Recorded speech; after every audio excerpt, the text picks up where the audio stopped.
Hey guys, today I'm going to show you what's inside these forbidden chambers of Wat Ratchapurana temple in Thailand. And as we go down the stairs, we can see a small pathway going to the right side, and inside, once upon a time, there were many gold objects.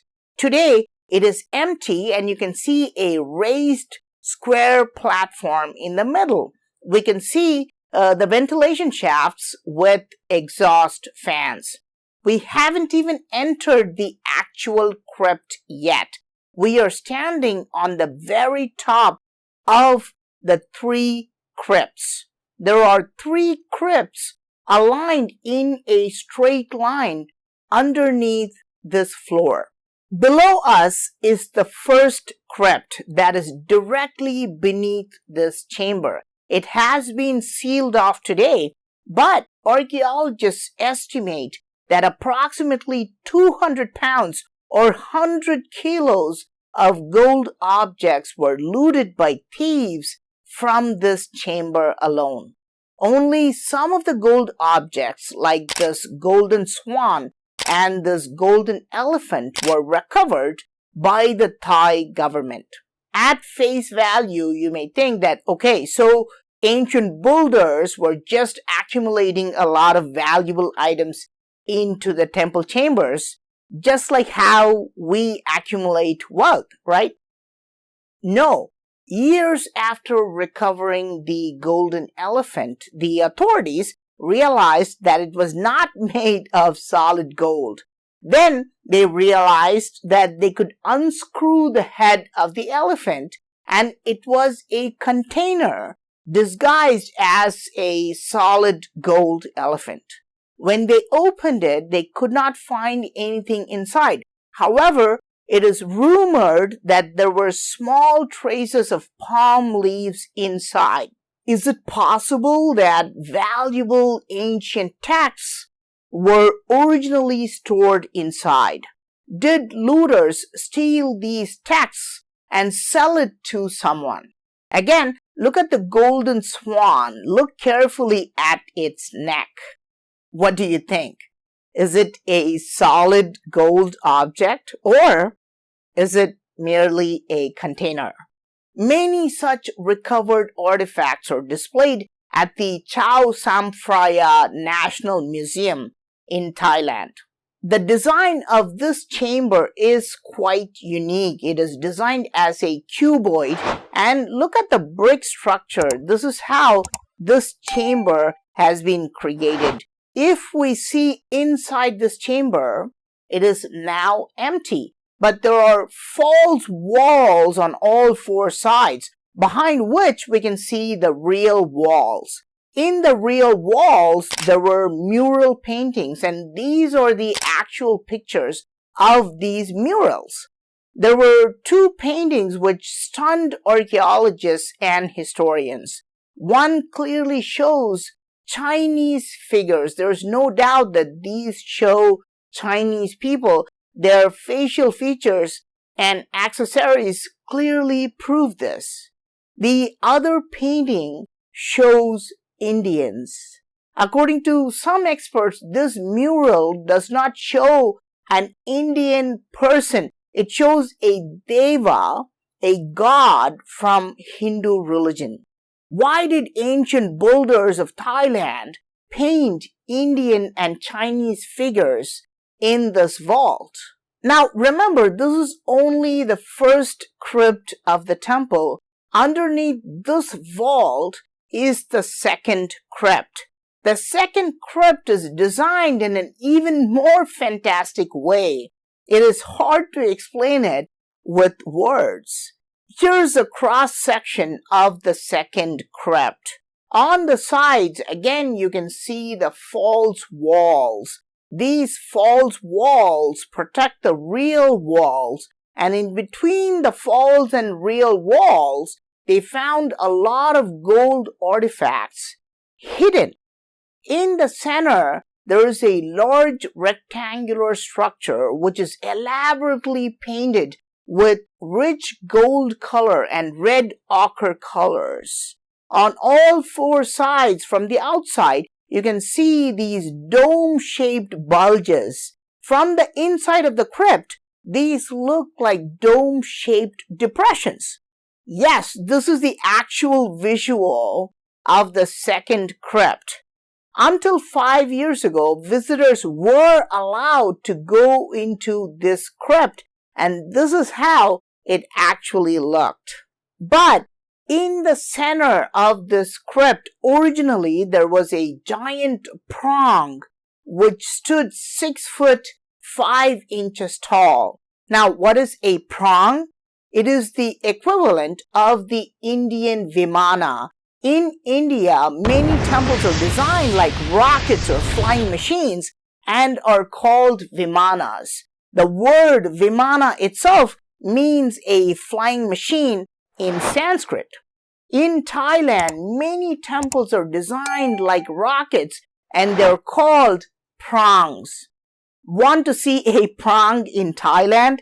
Just come out of the crypt and look at the temple of Wat Ratchapurana itself.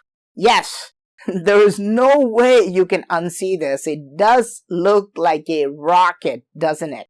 The actual prong found in the crypt is not displayed anywhere and is probably stored in a high security location today.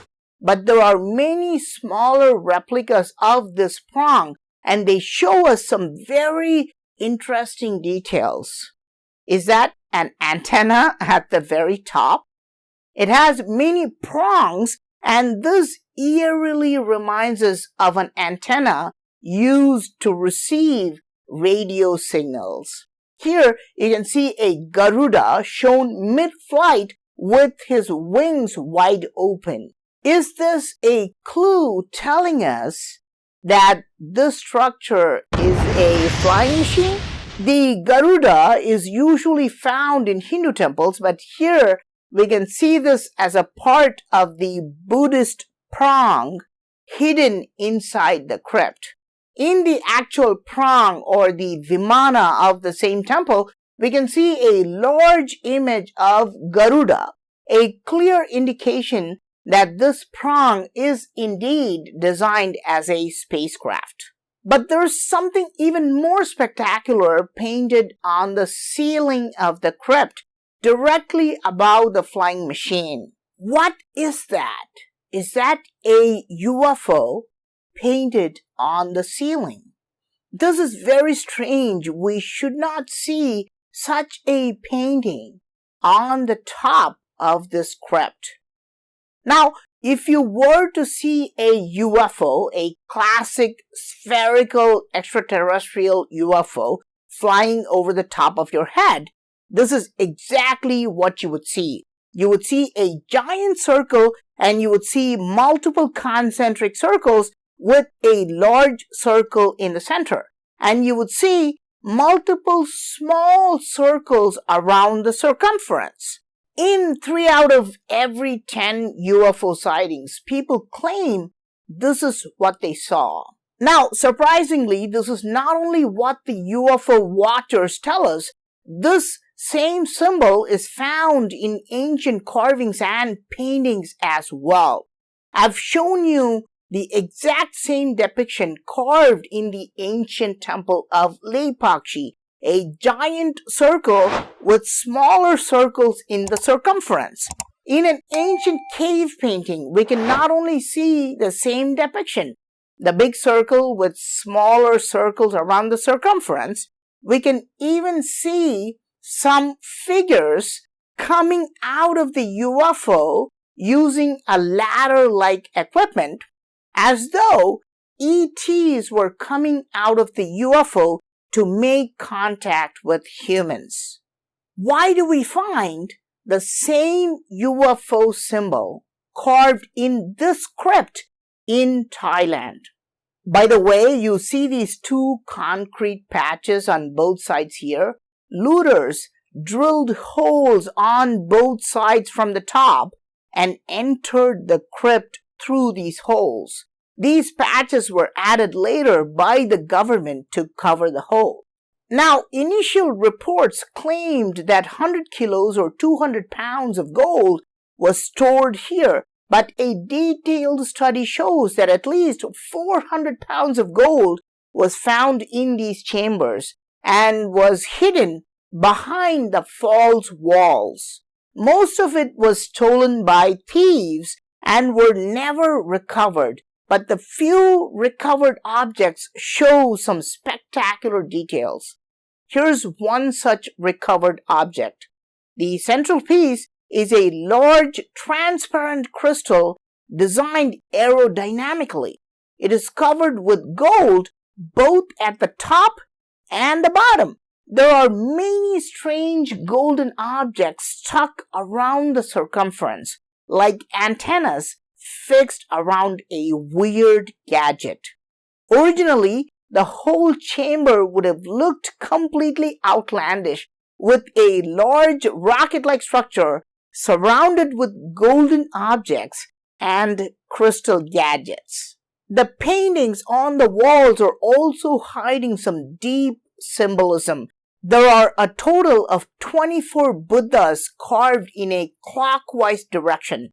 Experts call this a Dharma Chakra, but it actually represents Kala Chakra, the wheel of time. The 24 Buddhas signify 24 hours of the day, and no doubt they're carved in a sequential manner in the clockwise direction, just like a 24-hour clock. There's a lot of scientific symbolism here, but what's waiting in the next chamber below is truly mind-blowing. The third chamber was designed as a perfect cube with laterite walls on all four sides. Fortunately, looters did not know about this last crypt, and the contents of this crypt was intact. When archaeologists removed the top and entered inside, they could not believe their eyes. They found a large lingam-shaped object made of iron. Yes, you're looking at it. This iron object has been stored in the last crypt for centuries, and it has seen some deterioration. You can see the holes in it. Archaeologists were puzzled to see this large lingam made of solid iron and were scratching their heads for some time. But when they looked through these holes, they found something inside. This was not a solid iron lingam. There was something else inside. When they lifted the iron lingam, another lingam-like object showed itself. Yes, this is what they found inside the iron lingam. Another lingam-shaped object, but this is not made of iron. This is made of pewter. Now, what is pewter? This is a complex alloy made with many metals. Archaeologists confirm that this is made out of pewter, a combo of tin, copper, antimony, silver, and bismuth. To this day, experts are wondering how ancient builders made such a complex alloy. Unlike the iron lingam, the pewter lingam has a smoother surface and has very little holes. But when archaeologists looked through the holes of this pewter lingam, they were in for a bigger surprise. There was another lingam inside, a bronze lingam inside, and it has no holes at all. It is very smooth, shiny, and almost reflects your image just like a mirror. But archaeologists had gotten wise now, so they lifted this bronze lingam as well, only to find a silver lingam inside. This lingam is made of pure silver, but again, this is not solid silver. It was only a cover hiding something very important. When they removed this silver lingam, they found this inside. Yes, This weird object made of pure gold.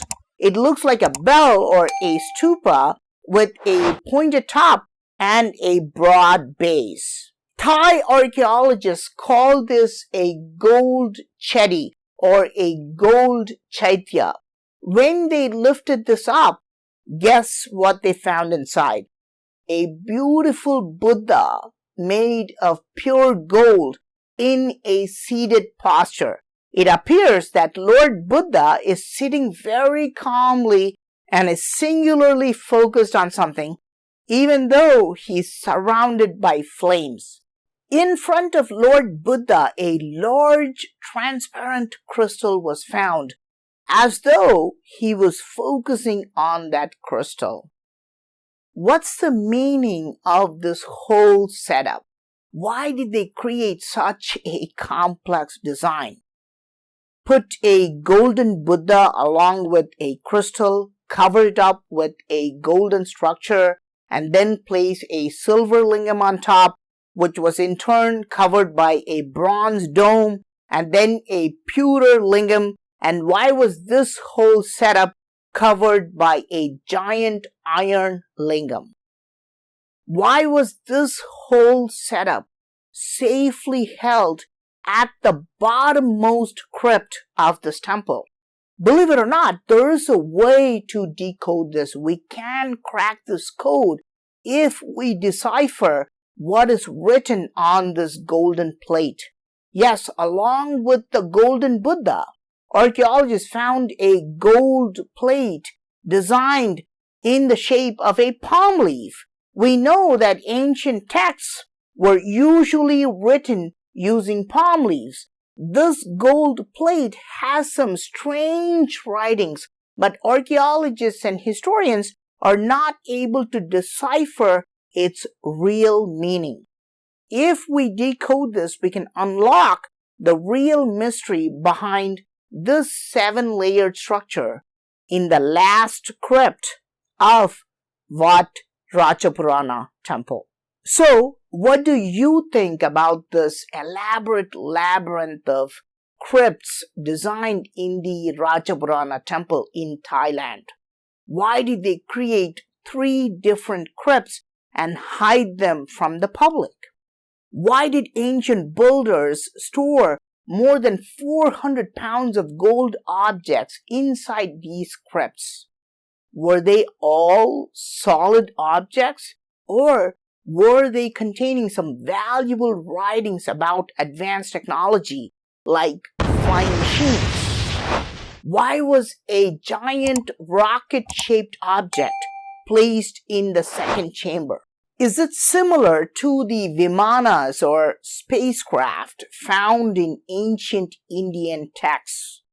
If not, why do we find the ancient UFO symbol painted on the ceiling?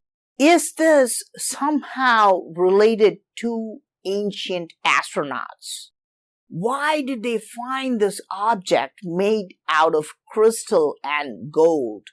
Is it some type of an ancient device? More importantly, why did they create this 7-layered structure in the last crypt? Why did they go through such pains to make complex alloys and cover the golden chedi and Buddha?